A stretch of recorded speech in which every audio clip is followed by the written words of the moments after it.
suivez le journal sur MTV+, au sommaire de l'actualité religion en Côte d'Ivoire. C'est un jour de célébration pour les fidèles de l'église Ambassade des Miracles. La cathédrale des Miracles célèbre son 2e anniversaire d'existence. Nous reviendrons sur la cérémonie inaugurale de cette baptiste dans cette édition. Et puis, mise en service du plus grand barrage hydraulique africain. Il s'agit du grand barrage de la Renaissance éthiopienne. Nous terminerons avec du sport dans cette édition de l'actualité. Éliminatoire de la Coupe du Monde 2026, le Sénégal renverse la RDC tandis que le Cap-Vert vise l'exploit. Bonsoir à tous et bienvenue. Nous débutons en Côte d'Ivoire. Ce mercredi 10 septembre 2025 marque les 2 ans d'existence de la cathédrale des Miracles, siège de l'église Ambassade des Miracles, fondée et présidée par le couple Bishop Ouattara Mohamed Idriss et la révérende Tania Ouattara. Revivons en quelques images la cérémonie inaugurale de cette baptiste tenue le 10 septembre 2023. 10 septembre 2023, 10 septembre 2025, cela fait 2 ans que la cathédrale des Miracles, siège de l'église Ambassade des Miracles, a été inaugurée. Fondée et présidée par le couple Bishop Ouattara Mohamed Idriss et la révérende pasteur Tania Ouattara, l'église Ambassade des Miracles célébrait le 10 septembre 2023 l'Éternel pour cette bâtisse digne de lui, dans une ambiance à la fois festive et hautement spirituelle, avec la présence de plusieurs patriarches tels que l'archevêque Nicolas Duncan-William.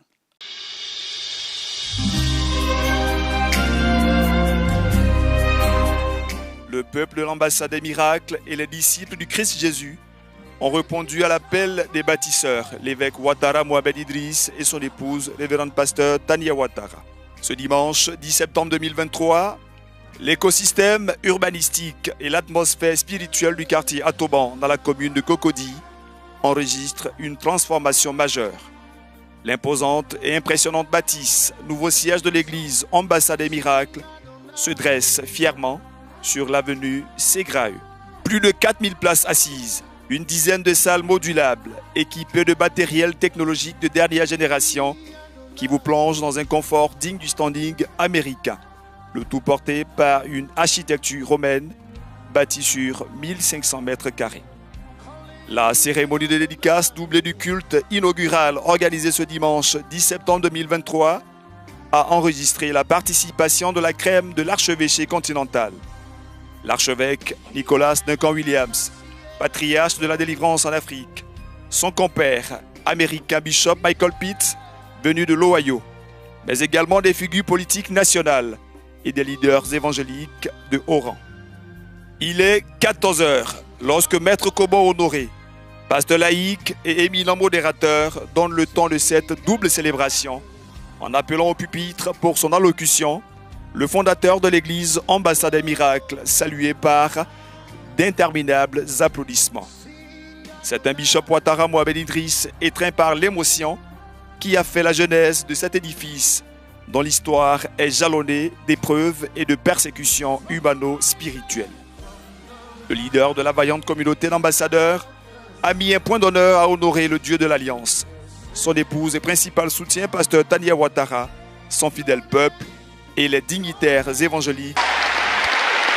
Rappelons que la cathédrale des Miracles, siège de l'église Ambassade des Miracles, est située en Abidjan, Côte d'Ivoire, commune de Cocody, quartier de la Riviera Atoban, derrière le 30e arrondissement, non loin de la Ségraeux. Le synode de la médiature évangélique a tenu la 2e édition des Awards évangéliques le vendredi 29 août dernier à l'église protestante baptiste œuvre et mission internationale dans la commune de Yopougon. Au cours de cet événement qui fait l'unanimité du clergé ivoirien, son éminence Bishop Ouattara Mohamed Idriss s'est vu décerner 3 distinctions pour l'ensemble de son œuvre. Le président fondateur de l'église Ambassade des Miracles fait partie des artisans du réveil charismatique en Côte d'Ivoire. Les détails avec Roquet Labier et Ulrich Lago. Vendredi 29 août 2025, le siège de l'église protestante baptiste œuvres et missions internationales à Abidjan, dans la commune de Yopougon, a abrité le synode 2025, initié par l'évêque Dr Jonathan, grand médiateur évangélique de Côte d'Ivoire. La 2e édition du synode a rassemblé, pour un double enjeu, plusieurs générations de ministres de Dieu, des pionniers aux acteurs de la lutte pour la reconnaissance du culte protestant, aux porteurs du zèle de l'évangile en passant par les artisans du réveil charismatique. Tous étaient présents. Cet événement de référence, unique aussi bien sur le plan de la mobilisation que de son objet, fut décliné en deux axes. La consécration de l'unité de l'Église évangélique et protestante en Côte d'Ivoire et la distinction des éminents ministres de Dieu dont l'impact a contribué au positionnement de l'institution ecclésiastique. Après des activités scientifiques pertinentes dominées par plusieurs panels et des allocutions relevées, le révérend docteur Gba Jonathan, initiateur du synode 2025, cède le pupitre à la plus grande figure et symbole de l'unité de l'Église protestante en Côte d'Ivoire, le patriarche Dion Yaye Robert. Illustre ministre délivre un cours magistral d'histoire religieuse avec en toile de fond les enjeux d'unité de l'Église dans notre pays. Le second axe de ce synode 2025 est indéniablement la distinction des acteurs clés du rayonnement de l'Évangile en Éburnie. Plusieurs personnalités reçoivent ainsi les honneurs de l'Église. Au nombre des pionniers, le révérend docteur Dion Yaye Robert, l'apôtre des nations Bernard Akmangui et le patriarche Antoine Konan, pour ne citer que ceux-là. Absent en raison d'une mission à Libreville au Gabon, il aura contribué à la réussite du synode 2025 en mettant à la disposition du comité d'organisation 3 autocars. Le mérite et l'impact positif des ministères singuliers dont est porteur l'éminent bishop Ouattara Mohamed Idriss, fondateur de l'église ambassade des miracles, sont unanimement reconnus sous le regard admiratif de son père spirituel, l'apôtre Bernard Akmangui.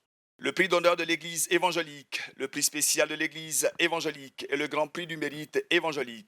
Au total, 3 distinctions réceptionnées par M. Boifo, représentant le président de l'Église ambassade des miracles. Face à la caméra du porteur d'image Ulrich Lago, le serviteur Boifo, entouré par les plus fidèles lieutenants du bishop Ouattara, confie ses émotions. Je suis très honoré d'avoir été choisi pour représenter notre père spirituel. Et ce que je retiens de cette cérémonie de distinction, c'est que notre père spirituel a eu 3 médailles significatives pour son travail dans l'œuvre de Dieu en Côte d'Ivoire.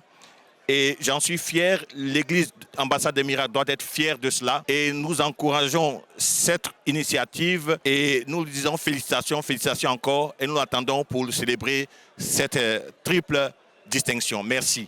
Le synode 2025 a reçu une attention particulière de la présidence de la République. Présent à cette cérémonie historique pour l'Église, son Excellence M. Claude Sailly, chef de cabinet du président de la République et parrain du synode 2025, a salué l'initiative du docteur Jonathan Gba et invité l'Église à consolider la paix sociale. J'ai été invité par la médiature évangélique à l'effet de participer au 2e synode, qui est un rassemblement annuel qui permet donc à l'Église de réfléchir sur les perspectives d'avenir, faire un point du bilan de l'année et se projeter.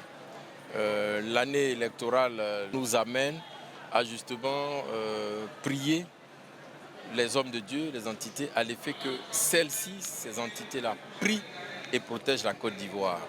Faire en sorte que la paix qui est plus glorieuse que la guerre soit ce qu'il y a à magnifier. Le révérend docteur Dion Yaye Robert, président du consistoire protestant et évangélique, aborde dans le même sens en soulignant la maturité de l'Église qui continue à travailler pour son organisation interne en vue de retrouver toute sa crédibilité. Nous nous organisons et la médiature, qui est notre mouvement de rassemblement, a organisé cet événement et tous les prélats sont là. Et évidemment, nous sommes là pour préparer aussi, pour nous préparer et encourager les gens à la paix. Parce que nous sommes dans le contexte des élections. Il faut la paix, c'est notre rôle de prier pour la paix. Mais nous sommes là beaucoup plus pour participer, continuer l'organisation que nous mettons en place, la structure que nous mettons en place pour consolider, n'est-ce pas, l'unité dans le corps de Christ évangélique. Particulièrement heureux de recevoir la reconnaissance de l'institution à laquelle ils ont dédié leur existence. Les patriarches Antoine Konan et Bernard Akmangui ont exprimé leur gratitude aux initiateurs et renouvelé leur engagement à poursuivre le sacerdoce royal. Je suis vraiment très heureux d'avoir reçu cette distinction parce que je pense que, et je crois, je bénis le Seigneur, c'est le temps de Dieu qui est arrivé. Depuis près de 50 ans qu'il m'avait utilisé, n'est-ce pas, depuis l'âge de 18 ans que j'ai commencé à prêcher l'évangile.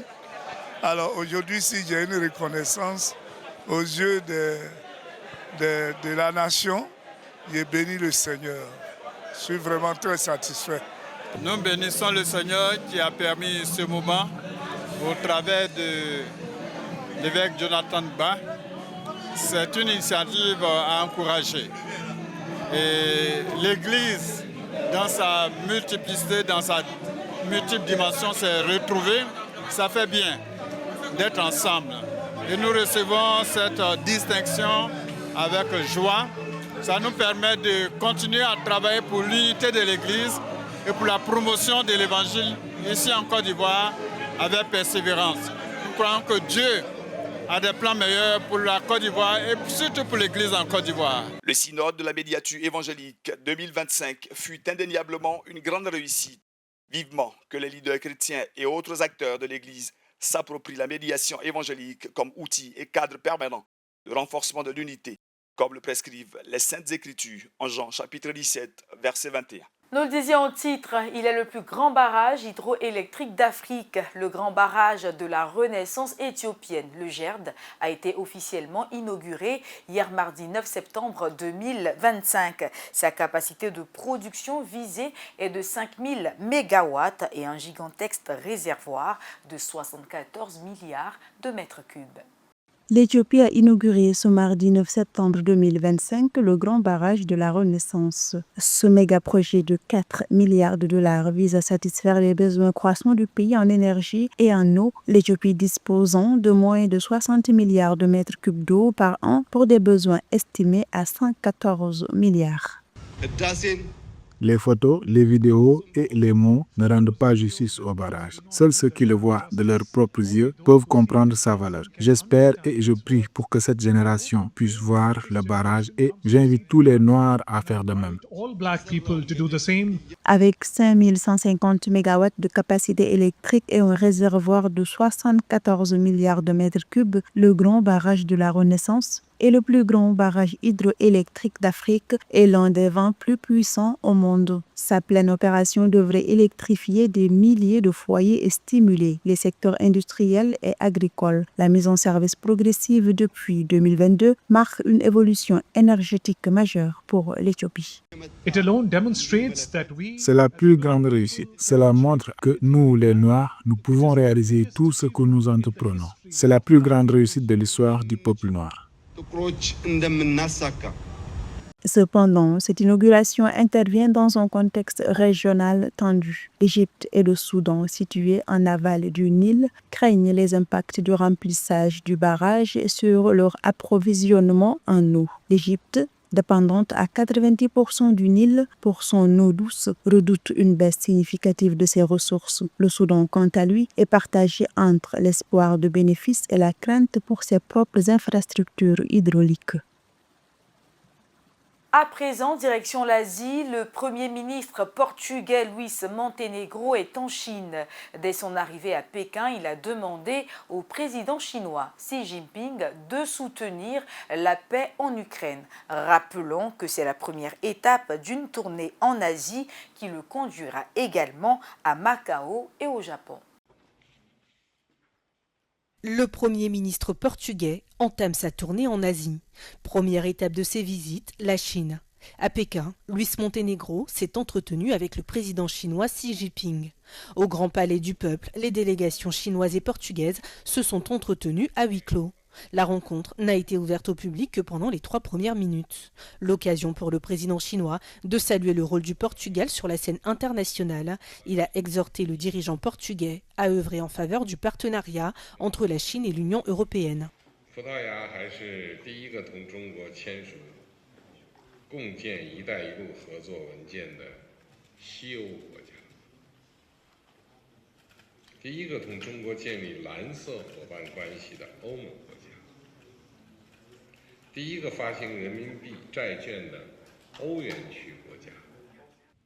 Les deux dirigeants ont également évoqué la guerre en Ukraine. Luís Montenegro a appelé Xi Jinping à user de son influence auprès de la Russie pour parvenir à la paix.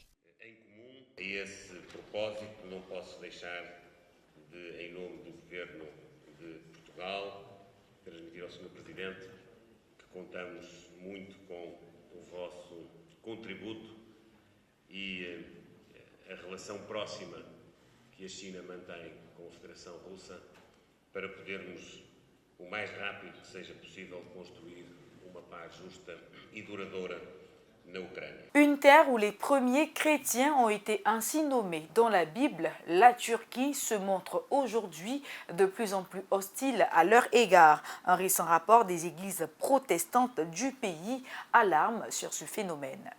L'Association des églises protestantes de Turquie manifeste son inquiétude. Dans son rapport annuel sur les violations des droits humains, elle dénonce les expulsions de chrétiens étrangers ainsi que leurs difficultés pour obtenir des permis de séjour et de visa. De plus, le document de 13 pages souligne une hausse de discours remplis d'insultes et de blasphèmes dirigés contre les comptes officiels des réseaux sociaux de l'Église, les dirigeants de l'Église, le christianisme, les valeurs chrétiennes et les chrétiens en général. Par ailleurs, la Commission américaine sur la liberté religieuse internationale a recommandé, le 14 août, au département d'État américain de placer la Turquie sur sa liste de surveillance spéciale. Elle fait sa demande en raison de ces violations systématiques et continues de la liberté religieuse. La Turquie est pourtant étroitement liée au christianisme puisque c'est à Antioche où les disciples ont été pour la première fois nommés chrétiens dans la Bible. C'est avec les éliminatoires de la Coupe du Monde 2026 que nous refermerons ce journal. Le Sénégal menait 2-0 à Kinshasa a fait un comeback magistral pour s'imposer 3-2 face à la République démocratique du Congo dans un stade des Martyrs bouillant. Faisons un petit tour des équipes africaines qui se positionnent assez bien pour cette compétition. Le Sénégal a pris une option sérieuse sur la qualification en Coupe du Monde 2026 après sa victoire 3-2 aux dépens de la République démocratique du Congo. Menés 2-0 à Kinshasa après seulement 35 minutes de jeu, les Lions d'Ateranga réussissent un comeback magistral pour s'imposer 3-2 face à la RDC dans un stade des Martyrs bouillonnant comme jamais. Des buts de Pape Gueye, Nicolas Jackson, puis une volée splendide de Pape Matar Sarr à la 87e minute ont fait basculer le match et maintiennent les Lions de la Teranga en tête du groupe B. De son côté, le Nigeria et ses stars européennes comme Victor Osimhen ou Ademola Lookman sont au bord de l'élimination après le match nul contre l'Afrique du Sud 1-1. Les Super Eagles sont 3e du groupe C avec 6 points de retard sur les Bafana Bafana d'Afrique du Sud en tête devant le Bénin. La Côte d'Ivoire, championne d'Afrique en titre, conserve un léger avantage sur le Gabon dans le groupe F après un nul vierge tendu à Franceville. Le Cap-Vert a fait chavirer le Cameroun 1-0 à Praia grâce à un but de Delon Livramento.